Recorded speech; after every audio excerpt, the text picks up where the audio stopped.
Thabak pumnamak loisilakpada matamdo pung 8 helap laisillamle. Magi kada changlaga tumlamdaigi sem samba hawi laisa.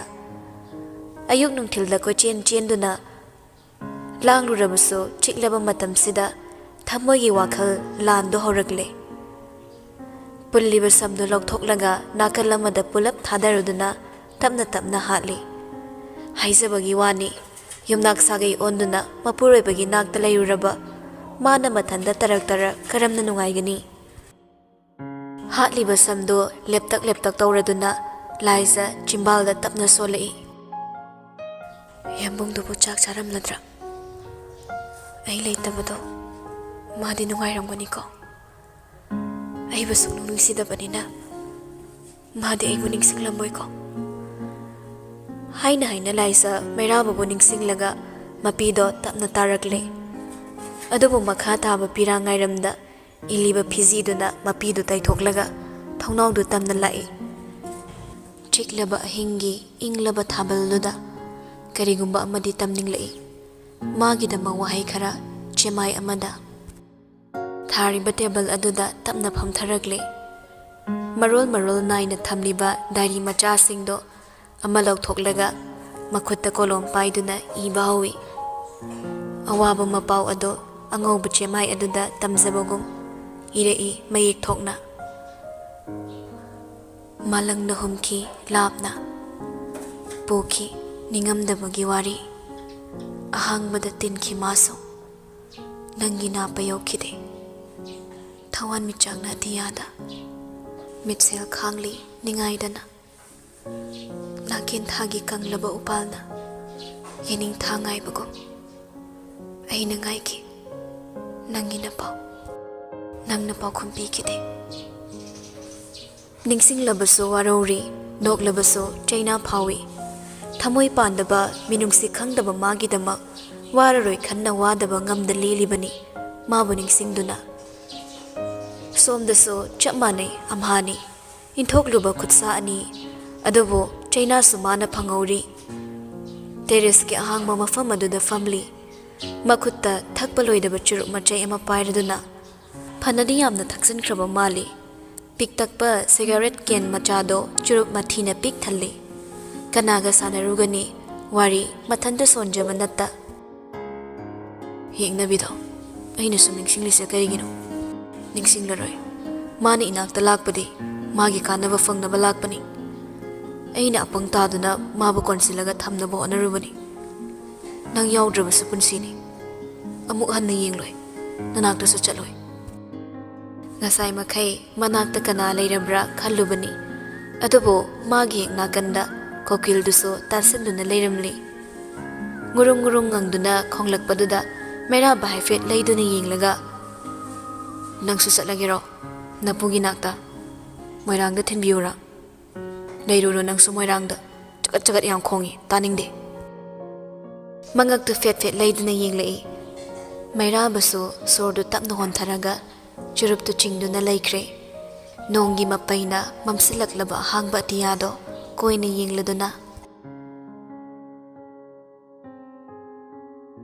Mathangi numitni library gi veranda duda monana khongthang lawna khongkap kungna thangduna chatlibado leo tanaduna phanabo nei.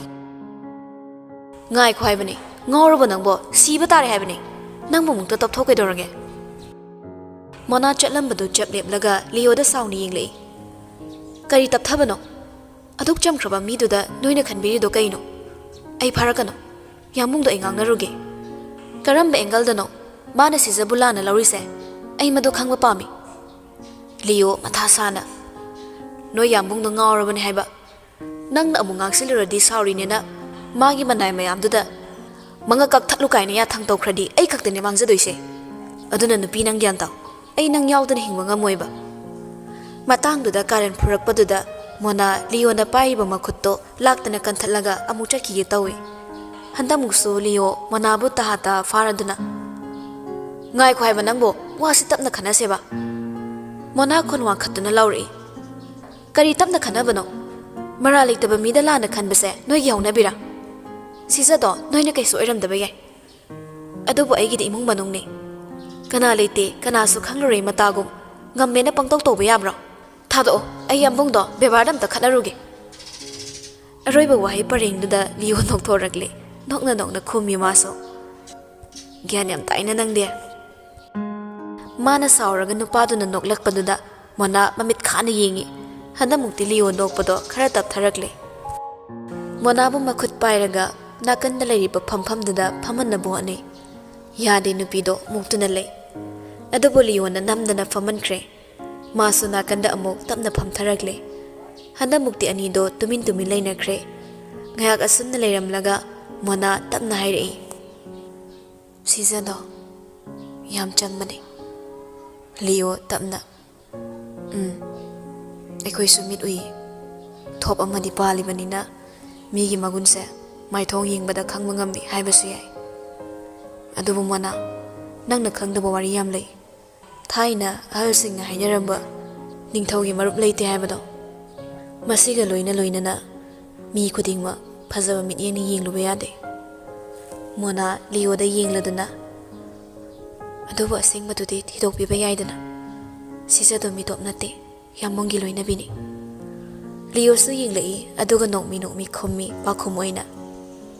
Kari asengmono ekhoina thidoise. Aduk mayek singna mitna uraba wafamduda kari amu yengluni. Aina haikibaduni nangna khangdaba wa yam lei.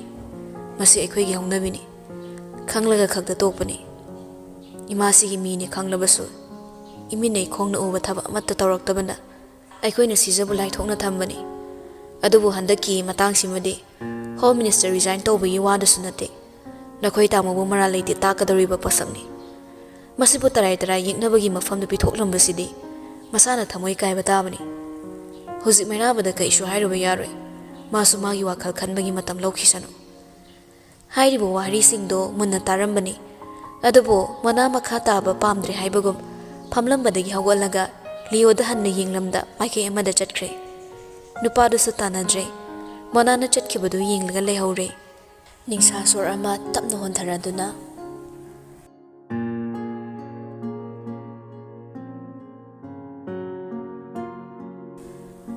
Noknababu laklibra. Lenagi khanda yoksilaklibra. Natragana pukninggi apamba maning thonganlagi khanda leplaribra. Lindadu maram irei leitana lengakle. Hek lakpaga thawa isa sada yam makan lamna Mairabagi office tamna changlei. Nupaduso mathau tawduna lerambani. Thongdagi Lindana nokmi changsilakpado ubada laptop to haife thupchinduna kaurei. Thajadana Linda kari leire. Linda su nokmi changsilaklaga mayoknaba phamduda tapna phamtharaklaga hairei. Maram leitradi lakpa yadabra. Yambung haksang phasana pharabra kaina khaningini aiso. Mairabanoi pakhum dipida haina Linda do amuk sumakha tarai khonjel do khara taptharaduna koitho use haidauso mijam natamani na haiba ngamdre hauzik oiriba yambongi condition duda wakhal nungai thokpadi yam darkar tai prap laklaga tawrariba matawduda Mairabanok lambado chapleplaga Linda da yenglei Linda di adumak makha tarakli kaisu khalunada Yambungi bo miwat kadra. Yambung na yingdabagi wani nagyata. Yambungi akoy bada Yambungi da magsiba ngamgadaba phawba kaya malairibani. Handamukti mairaba tapna pakhum pirei. Wahang manba pakhum ama. Nangi warisibo kari matangi no Linda. Ai bo bab taba yang warene. Linda hena nokladuna. Inamsigi warinida.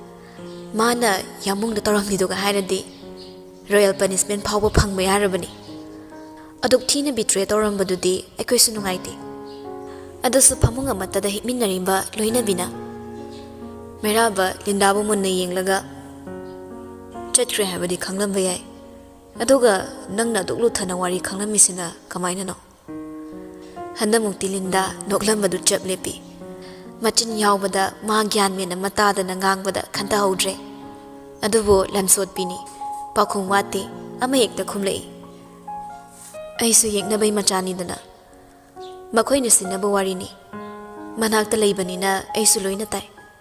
Moina kari ngangnaba moina kari sinaba loina khangdoknaba hotnabada aisu loina khangida thabu thajaribra natraga thajadabra haiba ngamde Mairaba tuminna amuk laikre nupadu na hoi mai haraktabaduda Linda marau tongna wado makha tarai yam chambadi malaga mina hainabado chumjani mapal thongda khakta yingba yade haibado kaisu khangjadaba icham chamba manbasina helami mahu chawba magi wadu Mairaba taningdre makut khudombiduna pisumduda khotpoi kaiboi tawraga haire wadu marak thaladuna coffee thaksi Linda ai coffee kauge Linda tamna thakningdada yambo aidi chumna yambongi mutta khara nungai thokpa yanaba lakpani ai mut kaisu tawdena iting tingna fat hekta hairakpaduda Linda ikaigam tawri adubu hande maso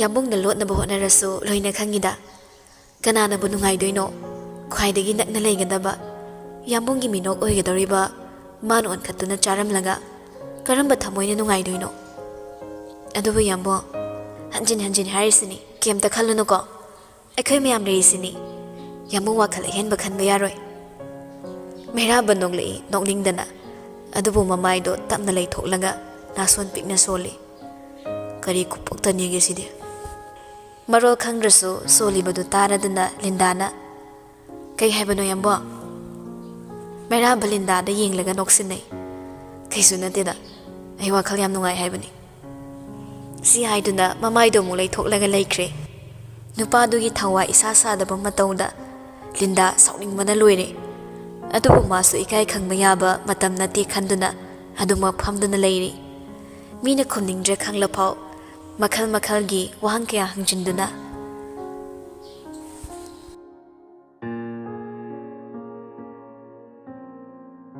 lepa leitaba matamni nangi khongkap amada aigi manglan kai khini nangi khongthang lepiu hairabaso ningaidana chatliba nungsi haitaba khongchatni matam mana thangliba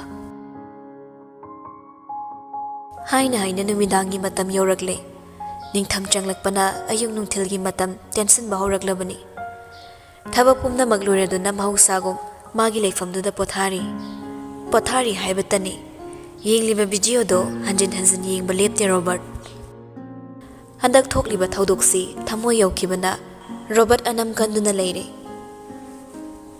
ataina lai thoklabaso Mairaba masamakna lai thoklabaso thaudam pumna magmagini makhoina thejinduna pibado khaktani Mairabana lawgadaba makhoigi akupa mityengi matung inna tarakpa falduni Mairabana thajadana lawriba makhoina yengsin haudaba thawong amana Mairaba mu lekha tana manghanbasu ngamkigani pumnamaksi makhoigi mathau oiribani Mairabadi supnatagi makhoiba thajaduna makhoina purakpa paudu lawbani pumnamaksi khallubada Robert haifam khangdana wabu phawi makhoina mityeng soiduna Mairabana maisa langlabra khallubada wakhaldo tafam khanglamde thegat phamsu laitabana CCTV footage do hanjin hanjin yengduna lei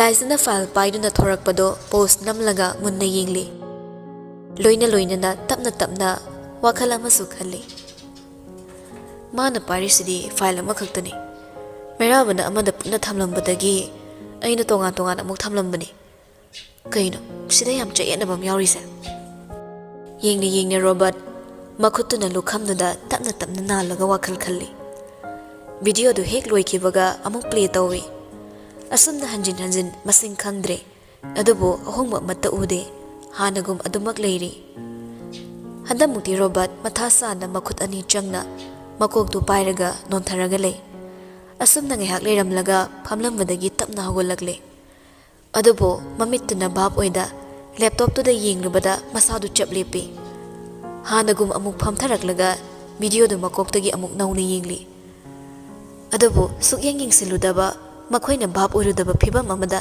yamna chingnaba mami ama ure laisana thokibaga ngahaki matung mob stick paiduna changkiba nupidugi maithongdo yam chingnaningai oiri phizol di thabak subigi phizolni kot amubado mapop kaiduna litlaga changki adubo thorakpadadi litliba furit ado khazik tongkhatlaga thorakpa ubada Robert nupiduda hanjin hanjin yingli.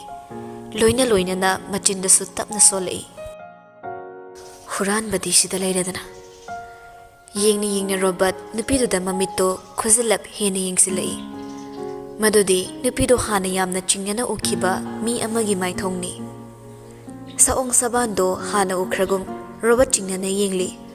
Asum yingna wakhal lagle. Khaliba wakalduna mikuptuda oiriba matawduda hek chana kibaga phamlambadagi phuk hawatuna ta thorakle. Magi leifamdudagi thoraklaga khangaude leinung hutna yum sariba mafamdi yaurakpa. Mafam sidani mana nupidubu ukiba. Mafam sidani nupiduna toina chensinkiba. Chingnaba amaga loinana mafamduda khonglei thuna changakle Robert. Mafamdo Rocky gini. So londunadi thamde chingna handanaba ipong na thambagum. Haini Robert thongdu hanglaga yung manungduda tapna kumtharakle. Makhal gi kana marol leiri. Mambadagi hendoktuna ka ado yamna hainadaba amasu phawri. Makhongdu tapna manung yongna thangzilakpana Robert makhutna manatondo fatmienduna taplapna soli. Manam side. Namthiba manam natte. Akang balay haugi leinamna sega kaibu makai nambana leinamdo kanman bagi haribani. Tapna changsilakpani adubo thawai panberziba matagi manil fangdi. Akoibado hainadaba manil aduda Robert yepliba nongmaido lauthoklaga makhutna chena paiduna lei. Tanjaduda kadomdagi nu hinong macha ama tafing chenthorei. Loina na nason pikna khonjel amasu matung inarakle. Debi, nang muchin kino kay dawge. Ay bata na mawai haiba. Mirol lon ba konjel duda, Robert kangbre kangladuna makutta payriba nong maydo, fat tanggatuna hinaw tanarakpa nupi duda nammi. Saum amata fangda mikupta kangawdan oikiba tondi laway satkre. Maso ikang na konjel hong na lauri. Ima! Nupi ni hek ying mada kangi, madudi chingnaba yabagi mataw ude. Amam mamaraktuda thongdagi phawsilakpa musi maingalduda ton mo ngayak yenglamnaga Robert nongmaidu fat thangthaduna hairi. Nang kanano? Tondi mihul chen khatkre. Mamituna nupaduda tathak yenglaga khumi. Kanano nak? Chap manaba wahangduda Robert tonda mu yenglei. Adubu kuini yenglamde maithongdu sat on kiduna makhutta payriba nongmaiduna tongi laibakta mapa chap chana namladuna hanglei. Kanagi mino, Misudagi mira, natraga kunjogira. Royal staff su nattaba nangna ningthaugi office ta kaidaw changino. Wahangduna hena kikre, adubo masimadi gyan takre. Madudi lakliba nupasi Rocky mi natte haiba. Masu tungda khongkap amani tapna handuna hairi. Ay khangde. Office ta sangkiba su laite. Sakmana bo oiramgani. Si hainduna fat changkige tawi. Adubo Robert na khonglei thuna changsilaktuna phakre. Makhutuna chena phazinduna thamlaga hairi. Asawbana mang oinaraduna. Walot kano. Aseng wayo. Leibak miyam mangda nangakta thauri thuraga chingba pamdrade aseng wayo. Aina matam pirisini. Kidabasu ngamde, ngaktabasu ngamde. Ngasi phawba mafamsida Rocky nattaba miyoy amatagi manil fangdrabani. Loina na mabu hanadagi khangbagum nganglibasida ton ngakchanare. Mana tumina asum laigibaduda nupadu hena saurakle tonbu hena chetna paisilaga haire. Nang hairaroidra. Pakhatpa mipaibaga loinana China aduso hena kansilakpana ton kapli tapna. Haige. Ay loina haige. Adum na hairabaso Robert tonbu thadokte. Mamituna sangtruk yengduna lay. Pakhum ngaire haibagum. Ton hik chingduna kapthorakle. Nauba haibabo yamna maknauriba maithongni. Awaba pomba khangba ngamgadabagi hakchangsu natte. Mamaido nontharap kapna khomi. Nupadu na ngairiba pakhumdo. Yamung to na haibo. Konungda pusinduna thabak ado pangthokankibane. Makhoi warida aina tahauba hairagati.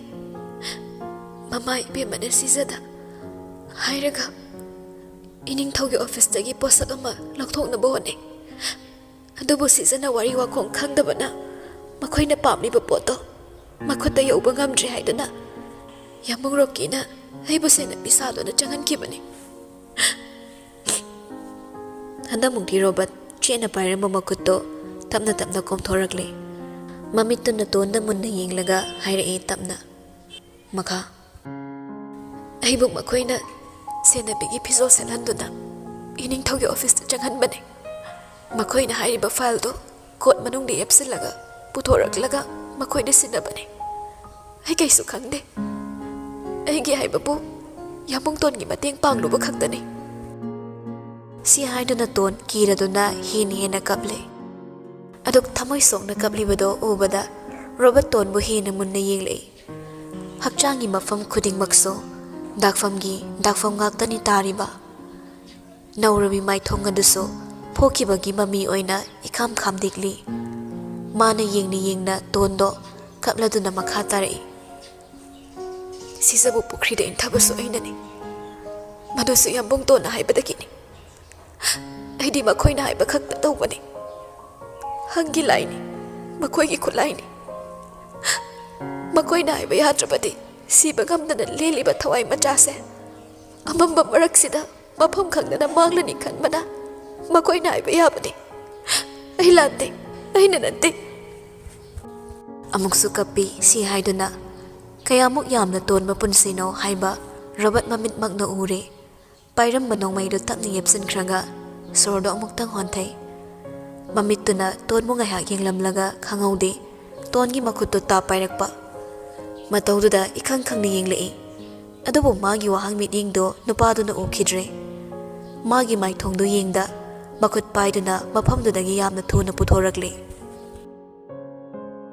ꯌꯦꯡꯂꯒ ꯃꯥꯒꯤ ꯈꯣꯡꯊꯥꯡ ꯁꯣꯔ ꯊꯕꯦꯠ ꯍꯣꯟꯗꯨꯅ ꯏꯟꯅꯅꯕ ꯍꯣꯠꯅꯔꯤ ꯃꯥꯕꯨ ꯆꯤꯡꯂꯒ ꯄꯨꯔꯤꯕꯗꯣ ꯀꯣꯅꯨꯡꯂꯣꯝꯗꯅꯤ ꯃꯇꯧꯗꯨꯗ tone ꯑꯀꯣꯏꯕꯗꯨ ꯄꯥꯈꯠꯅ ꯌꯦꯡꯂꯒ ꯍꯥꯏꯔꯛꯏ ꯀꯩꯒꯤꯅꯣ ꯁꯤꯗ ꯂꯥꯛꯂꯤꯁꯦ ꯊꯥꯗꯣꯛꯑꯣ ꯌꯥꯝꯕꯨꯡꯇꯣꯟꯅ ꯎꯈ꯭ꯔꯗꯤ ꯑꯩꯕꯨ ꯁꯣꯏꯗꯅ ꯍꯥꯠꯈ꯭ꯔꯅꯤ ꯈꯨꯠꯁꯦ ꯊꯥꯗꯣꯛꯑꯣ ꯅꯪꯕꯨ ꯀꯅꯥꯅꯣ ꯀꯩꯅꯣ ꯅꯪ ꯇꯧꯔꯤꯁꯦ ꯍꯥꯏꯔꯤꯕꯗꯨ ꯇꯥꯗꯦ ꯇꯥꯁꯤꯟꯅꯗꯦ ꯔꯣꯕꯔꯠ ꯇꯣꯟꯕꯨ ꯆꯤꯡꯂꯒ ꯃꯦꯜ ꯕꯤꯜꯗꯤꯡ ꯇꯝꯅ ꯀꯥꯈꯠꯂꯛꯂꯦ ꯑꯗꯨꯛ ꯊꯣꯛꯈ꯭ꯔꯕ ꯃꯥꯒꯤ ꯈꯣꯡꯊꯥꯡꯗꯨꯗ ꯉꯥꯛꯂꯤꯕ ꯒꯥꯔꯗ ꯃꯌꯥꯝꯗꯨ ꯌꯦꯡꯅꯩ ꯃꯩꯔꯥꯕꯒꯤ ꯅꯥꯛꯇ ꯆꯪꯕꯗꯤ ꯑꯍꯤꯡ ꯇꯥꯏꯕꯪ ꯑꯣꯏꯔꯕꯁꯨ ꯃꯈꯣꯏꯒꯤꯗꯤ ꯑꯊꯤꯡꯕ ꯂꯩꯇꯦ ꯃꯔꯝꯁꯤꯅ ꯑꯌꯦꯠ ꯑꯄꯟ ꯌꯥꯎꯗ ꯊꯣꯡꯖꯥꯎꯗꯨ ꯏꯟꯗꯨꯅ ꯍꯥꯡꯂꯒ ꯄ꯭ꯔꯞ ꯆꯪꯁꯤꯜꯂꯛꯏ ꯇꯣꯟꯒꯤ ꯈꯨꯠꯇꯨꯁꯨ ꯊꯥꯗꯣꯛꯇꯦ ꯂꯝꯌꯥꯏꯗꯨꯗ ꯆꯞ ꯂꯦꯞꯂꯒ ꯑꯀꯣꯏꯕꯗꯨ ꯌꯦꯡꯂꯤ ꯃꯥꯒꯤꯗꯨ ꯃꯩꯔꯥꯕꯕꯨ ꯊꯤꯔꯤꯕꯅꯤ ꯑꯃꯗꯨꯁꯨ ꯇꯥꯟ ꯆꯥꯅ ꯂꯥꯏꯕ꯭ꯔꯦꯔꯤꯗꯒꯤ ꯊꯣꯔꯛꯄꯅꯤ ꯃꯈꯨꯠꯇ ꯂꯥꯏꯔꯤꯛ ꯑꯃ ꯄꯥꯏꯔꯗꯨꯅ ꯔꯣꯕꯔꯠꯅ ꯅꯨꯄꯤ ꯑꯃ ꯃꯈꯨꯠ ꯁꯝꯗꯨꯅ ꯂꯦꯞꯂꯝꯕꯗꯨ ꯎꯕꯗ